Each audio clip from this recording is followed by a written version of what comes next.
All right, so I think you guys remember me. I figured you're probably tired of seeing me. I promise this is the last day that you have to listen to me talk.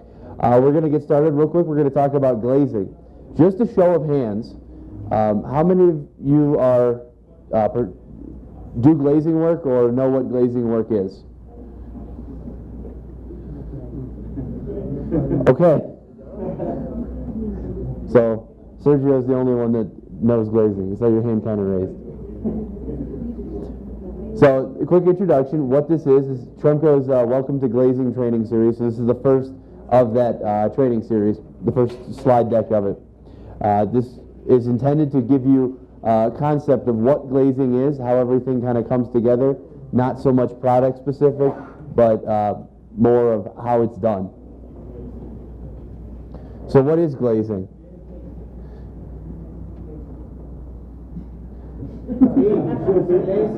Glazing donuts, right? That's the reason me as Gordo? No. Glazing can be used in two different ways. Glazing can be used as a noun. It is a generic term used to describe an infill material, such as a piece of glass or a panel. It can also be used as a verb, as an action, as sealing that piece of infill material, the glass or panel, in a metal glazing pocket. So this is a cross-sectional view of a window. Here we have our glass, and we have different kinds of infill material, so you could have different types of glass that I'll talk about in a minute, our infill material, and then we have, which I'll show you on the next slide, what the glazing pocket is, and it's everything where the infill material is sitting in. The exterior side and the interior side. There is a set recommendation for the distance that these two are supposed to be set off, the glass from the exterior face and then the glass from the interior face. So we'll get into those in a minute, but just we're going to go through some vocabulary like we have in the other ones. This is the glazing pocket opening, the width, where it fits. This is the glazing pocket depth, how far in the glazing pocket the window will sit. We have an exterior serrated metal stop. In most glazing systems, there is a weep hole, so if water does get past that seal, just real quick, let me back up. If water bypasses this seal that we'll be here in some later slides, the water can weep out through those weep holes. Here's the interior removable glazing bead. So when we have our glazing pocket, we need to hold that glass in with something. We can do it a couple different ways. We can do it with gaskets, which we have here. All these different shapes and configurations are made to fit that glazing pocket, that mullion. Diving into the glass piece a little bit, there are three different types of infill materials. There's insulating glass, laminated glass, and monolithic glass. The common types are, the first one is insulated glass. There is a metal spacer holding up these two separate pieces of glass.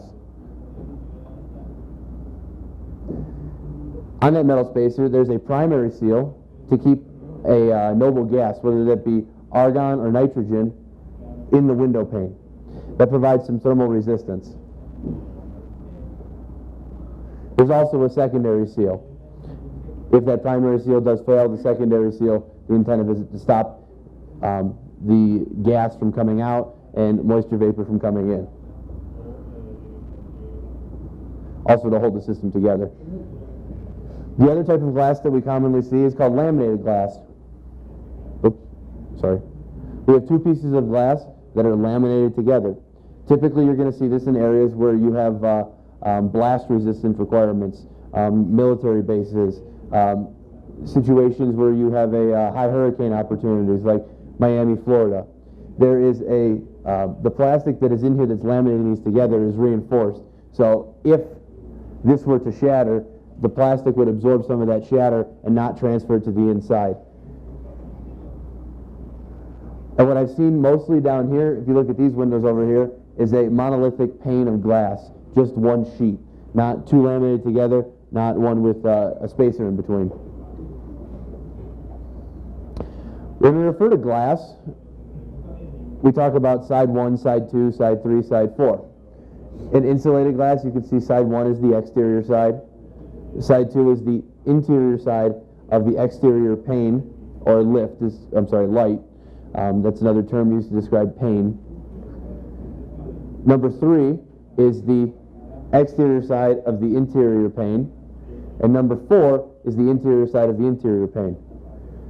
In the laminated glass, it's very similar. It's just those layers are bonded together. Number 1 is on the exterior pane on the exterior side.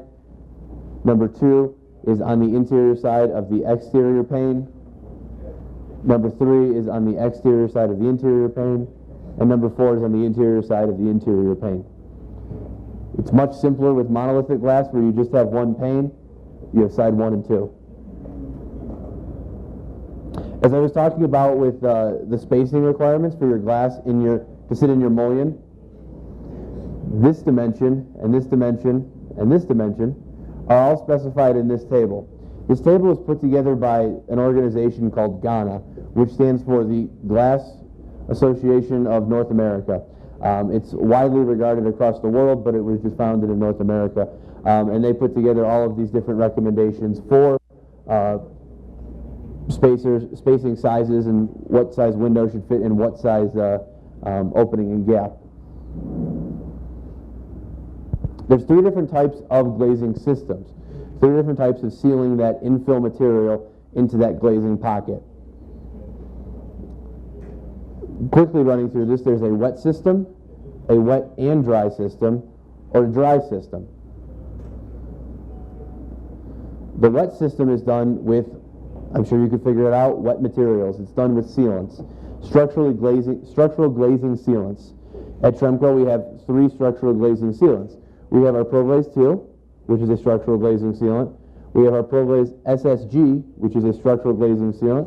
And we have our Spectrum 2, which we touched on a little bit the other day, that can be used as a structural glazing sealant. Sealing that window and holding it in place to that mullion sitting in the glazing pocket.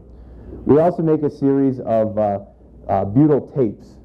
So what they'll do is they will set the butyl tape. This one in this case is called our Tremco 440 tape.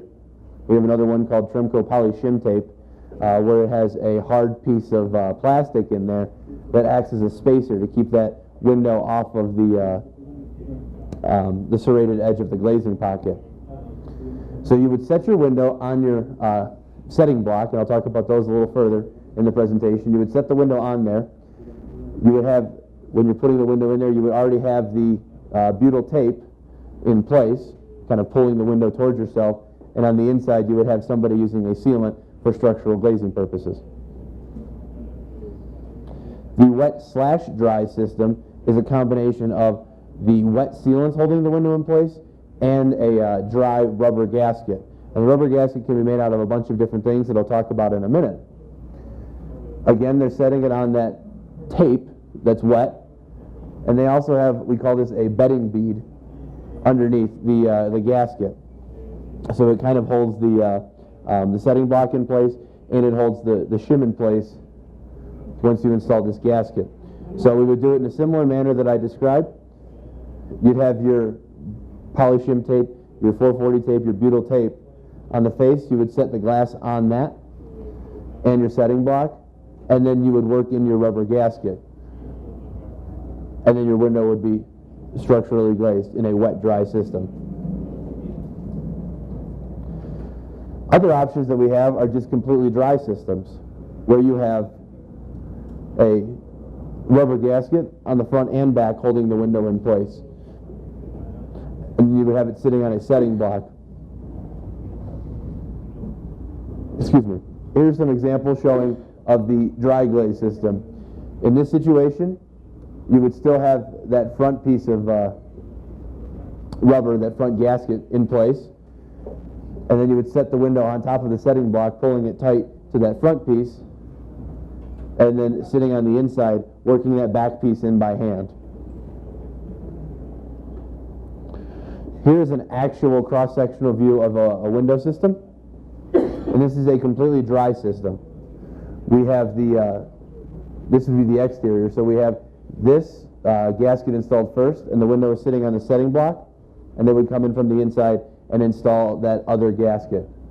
At Tremco, we also make gaskets. We have a facility in Ashland, Ohio, which is about an hour-and-a-half drive from our offices in Beechwood, which is a suburb of Cleveland. And then we extrude miles and miles and miles of all of these different gaskets in all of these different shapes.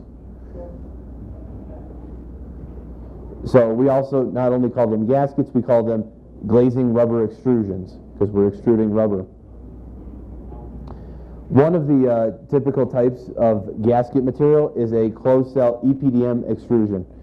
These are typically used as curtain wall wedges. The other is a poly wedge gasket, and this is done on the exterior. It's much more dense than the other gasket that I was just talking about. Here you can see another set of dense gaskets that we produce. So we have hundreds and hundreds and hundreds of thousands of different configurations of gaskets. We partner with some window manufacturers to extrude gaskets for them for their systems. We also make some gaskets independent of those window manufacturers that we don't have partnerships with. But these are just, you can have a multitude of different shapes. We have to actually cast a metallic die, and the rubber is extruded through that die in a saltwater bath, and then it's wound up on a roll and shipped out to the customer. Again, here's some more different spacers and gaskets. You can start to see that you can have many, many different combinations and how that gasket would sit into the glazing pocket, whether it has a little inset knob for this to fit in, or whether it's a pressure system with a serrated interior edge of the glazing pocket. There's a multitude of different configurations. And we have engineers on hand at our Ashland facility that we can work with you to design a gasket explicitly for your situation. Some of the other accessories that we use in holding the windows in place we're going to talk about for a minute. We make molded corner picture frame gaskets. So that would hold the window pane in place temporarily while you're setting the gaskets in place.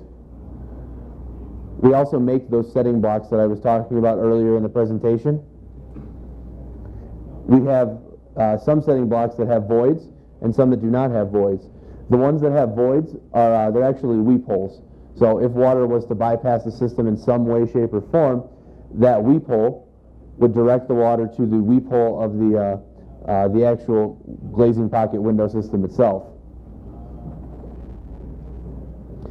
According to Ghana, the recommendation for installing setting blocks that the window would sit on would be if you take the width and divide it by 4. So if your window is 4 feet, you would divide that by, it would go a quarter of the way inside, is the easiest way to say it. On each side, a quarter of the way and a quarter of the way, for where you're setting those glazing blocks. And that would support the weight of the window sufficiently. These are edge blocks. They're similar to setting blocks, but they're used around the window to temporarily hold it in place before you get your structural seal in, whether that be sealant or whether that be a gasket design. Ghana's recommendation for the edge block system, if you have a conventional dry glaze system, keep in mind that you still have your setting blocks down here, you would only put the edge blocks up in the top third. If you're in a seismic location, you would put the edge blocks at the base and at the top corners. So when you see shear, seismic movement, it's still being held in place. And if you have a very tall, high light of glass, you would put them 2 on each side, one in the bottom quarter, one in the top quarter, and they're still sitting on the setting blocks too. We also have options for weather strips that sit on top of gaskets in certain situations. These are just a secondary seal, and the primary seal is behind it for the gasket to hold the window in place and to seal the water out. We have what's called finger weather strips. where these arrows will fit into a void in the window frame itself, and then provide that seal, that primary seal, sitting up tight against that window. We also have what's called bulb weather strips, where in some situations these bulbs will fit into that void of the glazing pocket, and that will act as a backer rod in your joint, giving you that round contour. The common types of glazing applications that we see storefront glazing applications quite a bit. Here's a cross-sectional view of this gasket. These storefront applications, the highest application you would see these in is about 3 stories. Not very big. They're done in a lot of strip malls, not high-rise facilities. Like I said, they're typically 3 stories. These are high-volume applications for the curtain wall manufacturer. Here's some pictures of a storefront glazing application. You can see no higher than 3 stories. You can see at the AutoZone facility here, this would be a storefront glazing application. That's also commonly referred to as a flushed glazing system. Still another picture of the cross-sectional view of the flushed glazing system. That window sitting in here, these 2 gaskets holding it in place. We also have what's called U-channels. U-channels are what's typically seen in doors or marine applications. The way this works is your gasket is also your setting block too. So you wrap the gasket around the window, and then you install that window and gasket combination at once.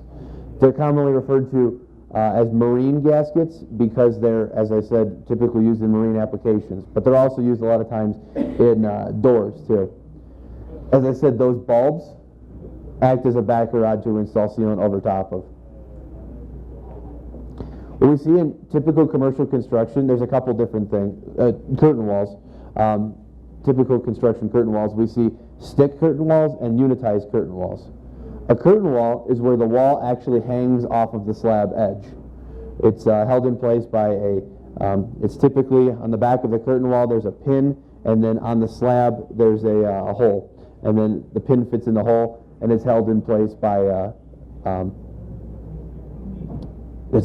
in place on the facade by the structural glazing components. Here's a picture of a stick system that would utilize a pressure bar. The pressure bar is a piece of metal that has gaskets on the back side of it that holds the window in place, that's screwed into some supporting structure behind the glass, holding the window in place. Sometimes you'll see sealants in those joints prior to the pressure bar going on. Sometimes you'll see gaskets. Sometimes you'll see, depending upon your location, the pressure bar providing that seal. The stick curtain wall systems are assembled in the field. So what they do is they will install this mullion, and then they will install each piece of glass one by one, connecting it to the prior piece of glass through a pressure bar or other fastening method. Here you can see a schematic detail of what this building looks like, where we have our vision glass. The vision glass is what we can see out of. And this is what we call the spandrel section. This is where the slab edge sits. So where that concrete that the floor is on sits. This is usually a darker color. As you can see in this case, they used a piece of metal as opposed to glass as their spandrel section. This is usually an opaque material, whether it be metal or whether it be an opaque glass, because you don't want to be able to look through that and see the ugly slab edge with the fire stopping material. You want to be able to see the vision glass. And here's the same picture, but there is a cross-sectional view of how that glass is being held in together. The unitized systems are different from the stick systems because, as you can see in this picture here, the window's already assembled. This is the spandrel section. This is the window, the vision glass. It's already assembled, and they come in and just snap it together. It's like a big Lego set almost, as opposed to the other one where they're installing glass, window framing, glass, window framing, glass, window framing. These come in bigger sections, and they're craned in. Sometimes the way they'll do it is they will have the job site crane this in, and sometimes these glazers have their own crane that they'll set on the floor above it, and then they'll pick it up from the ground. It all depends upon how equipped the glazer is for this application. And as I was saying, these curtain walls are held in place sitting off of the edge of the building. This would be the slab here and here, and there's a pin on the back side of this window unit that is anchored into this hole. There's other different types of systems. That's just one of the most basic ones. As I was saying, GANA is the Glass Association of North America. They put together, they have conferences in Vegas every year, and they put together all these different documentations about how to go about installing glazing materials. It's a great place for reference if any of you are interested in doing more glazing work as to how to install stuff, spacing for the glazing pockets and whatnot. I know it was a really quick presentation, but we just wanted to kind of open your eyes up to the glazing offerings that we do have at Tremco.